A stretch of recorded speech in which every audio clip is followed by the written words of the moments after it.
Halo Mario Booster, selamat datang kembali di channel Mario Angelo. Di video kali ini kita ngebahas mengenai sebuah prediksi dari post credit scene yang akan terjadi di film Deadpool and Wolverine, yang merupakan film pertama Marvel Studios di tahun 2024 dan sebagai pembuka tema mutant di MCU. Jujur ya, di otak gue tuh udah ada banyak banget ide gila yang ingin gue tuangkan di video kali ini. Semoga aja dari pihak Marvel Studios nonton video ini ya. Ya, maybe sebagai referensi maybe. So Mario Booster, let's break down this video. Semoga aja bagus ya, karena dari dulu udah berepic. Benci-bencinya elemen komedi dan kita tahu ya udah pernah baca komedi soal bumi ya. Oke, seperti yang udah gue bilang tadi, bahwa Deadpool and Wolverine ini akan menjadi film MCU tema multiverse terbesar di tahun 2024 ini, setelah kejadian yang udah pernah kita lihat di film Spider-Man No Way Home dan juga Doctor Strange in the Multiverse of Madness. Dan tentunya pastinya kalau kita ngomongin soal MCU, pastinya di endingnya akan ada post credit scene yang akan diselipkan oleh pihak studio untuk membangun sebuah hype di antara para fans-fans seperti kita ini.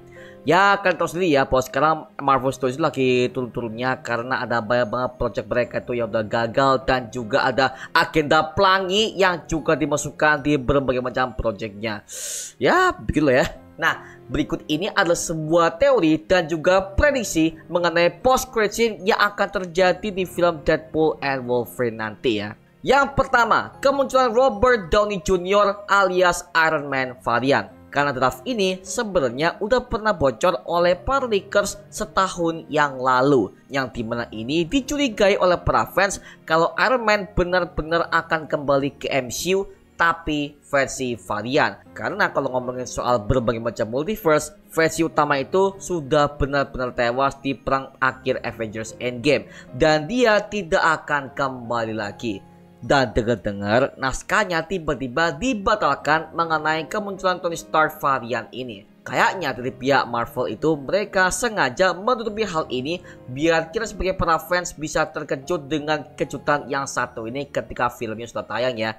Nah, hal seperti ini udah pernah kita dengar 2 tahun yang lalu ketika Andrew Garfield selalu berbohong kepada para media bahwa dia tidak akan muncul di Spider-Man No Way Home. Padahal jelas-jelas ya ada berbagai macam bocoran di mana dia syuting dengan pakai kostum Spider-Man-nya di dalam blue screen. Dan ternyata hasilnya memang beneran kejadian bahwa dia juga muncul di Spider-Man No Way Home. Makanya gua taruh ini di peringkat nomor pertama. Karena dari pihak RDJ-nya udah pernah mengkonfirmasi bahwa dia siap untuk kembali sebagai Iron Man jikalau dari pihak Marvel Studios akan menghubunginya kembali. Tapi by the way, kalau kita ngomongin soal variannya, please lah ya, dia harus menjadi varian Iron Man versi jahat. Karena di Multiverse of Madness, kursi kosong itu tidak pernah jelaskan siapakah pemiliknya di dalam tim superhero Illuminati. Nah, daripada ada plot hole yang gak ada lanjutannya, mendingan Iron Man inilah yang akan dimasukkan ke dalam film Deadpool and Wolverine, yang dimana memang di komik dia juga adalah pemimpin dari semua superhero di komik Avengers, sehingga dia mewakilinya dan bisa join kepada tim Illuminati. Tapi gimana pendapat kalian mengenai teori yang satu ini? Tulis aja di kolom komen di bawah dan kita bisa diskusikan bareng seperti biasanya ya. Yang kedua, cameo dari para superhero DC Universe. Nah, kenapa kita bisa tiba-tiba muncul ke universe seberang nih?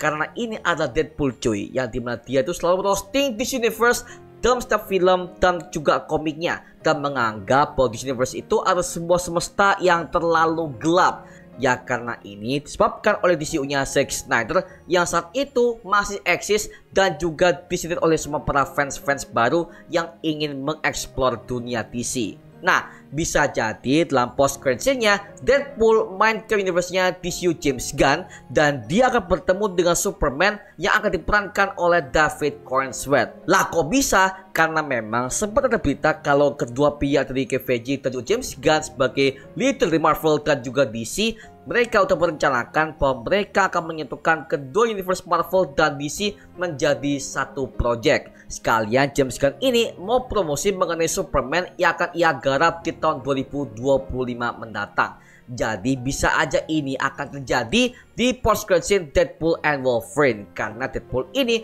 berbeda dari superhero Marvel yang kita kenal, karena cuma dia yang bermenyinggung soal DC Universe dan break the fourth wall-nya gak ngotak banget pak. Tapi so gimana pendapat kalian mengenai hal ini? Tulis aja di kolom komen di bawah dan kita bisa diskusikan bareng seperti biasanya, oke? Who are you? I'm Batman. You're so dark. From the DC Universe. Yang ketiga adalah penglihatan sekilas soal Avengers Secret Wars. Nah sebenarnya hal ini udah pernah terlihat dengan sebuah cuplikan khusus yang diperlihatkan di acara Disney Plus 23 kemarin, yang dimana terlihat Thor ini menangisi kematian Deadpool dalam perang terakhir Avengers Secret Wars. Yang dimana dalam komiknya Secret Wars ini akan menceritakan tentang semua multiverse Marvel akan bertabrakan satu sama lain, yang dimana semua superhero dan juga para villain di multiverse Marvel ini akan diadu domba demi menyenangkan The Beyonder dan juga Doctor Doom yang bersatu untuk menghancurkan multiverse Marvel. Dan Deadpool katanya akan menjadi korban dari perang terakhir tersebut. Dan ternyata setelah gua gali ada banyak komen-komen dari para fans yang udah datang ke acara tersebut yang mengatakan bahwa itu bukanlah adegan parodi ataupun sengaja dibuat jokes oleh Deadpool, melainkan itu nuansanya sangat gelap dan juga sangat dark, dan itu penuh dengan kekacauan di mana-mana ketika Thor itu menangisi kematian Deadpool.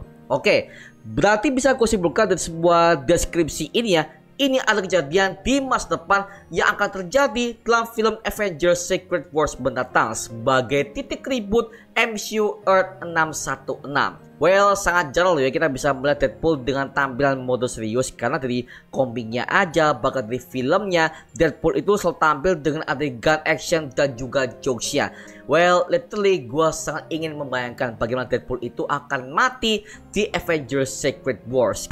Unless you want to take a deep breath through your fucking forehead, I suggest you reconsider.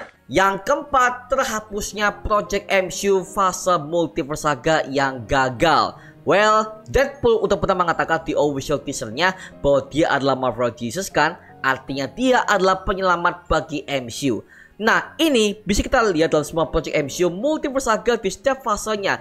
Dan mohon maaf men, kebanyakan banyak banget fase yang gagal di pasaran karena terlalu padat, dan juga banyak banget project yang diberikan dalam setiap tahunnya. Makanya sampailah ada sebuah demo besar-besaran dari para aktor dan juga para penulis naskahnya, yaitu adalah WGA Strike yang berlangsung selama 3 bulan terakhir di tahun 2023 kemarin, sehingga itu menyebabkan semua project yang udah dikerjakan selama setengah itu terpaksa dimundurkan akibat demo tersebut. Jadi karena Deadpool mau menyelamatkan MCU dari keterpurukan, makanya dia akan menghapus semua project MCU fase 4 dan juga fase kelima yang dianggap banyak fans jelek banget dan gak jelas.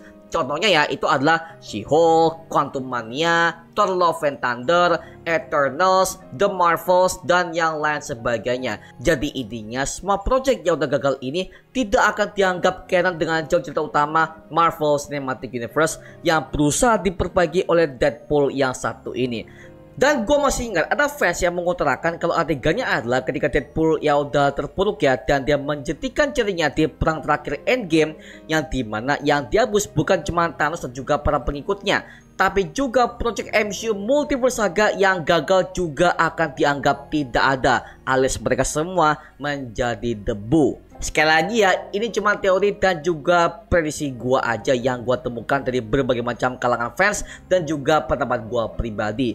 Karena yang mengeluhkan hal ini banyak banget dari para fans maupun para reviewer seperti kita ini ya. Oke, jujur ya, Gua aja udah enak dengan berbagai macam project MCU yang makin kesini bukannya makin bagus, tapi malah membuat ada agenda pelangi yang gak seharusnya itu akan ditampilkan di film-film superhero ya. Mohon maaf men, itu lo kayak kurang ide banget sih. Makanya sini peran Deadpool akan menyelamatkan MCU seperti yang ia katakan bahwa dia adalah The Marvel Jesus. Maka kemungkinan inilah yang dilakukan oleh dia untuk menghapus semua para project-project MCU yang dianggap gagal oleh para fans, terutama She-Hulk ya. Karena mohon maaf kan, She-Hulk itu nggak bisa gue maafkan karena itu sangat berbeda banget dengan versi komiknya. Dan mohon maaf, lebih bagusan komiknya ketimbang versi MCU yang ada banyak banget adegan pelangi dan juga SJW feminisme yang sangat dipaksakan sekali ya. Jadi so, itu cuma mengenai opini gue pribadi. Tapi so far gimana pendapat kalian? Tulis saja di kolom komen di bawah dan kita bisa diskusikan bareng seperti biasanya, oke? Oke, ini cuma ngasih bahasan mengenai 4 prediksi mengenai post-credit scene yang akan muncul di film Deadpool and Wolverine mendatang. Sekali lagi ya, gue mengingatkan bahwa kita masih membuka open register untuk acara nonton bareng Deadpool and Wolverine di Surabaya dan juga Malang. Silahkan kalian booking aja dan juga kalian bisa ajak berbagai macam teman-teman dan juga keluarga kalian ya.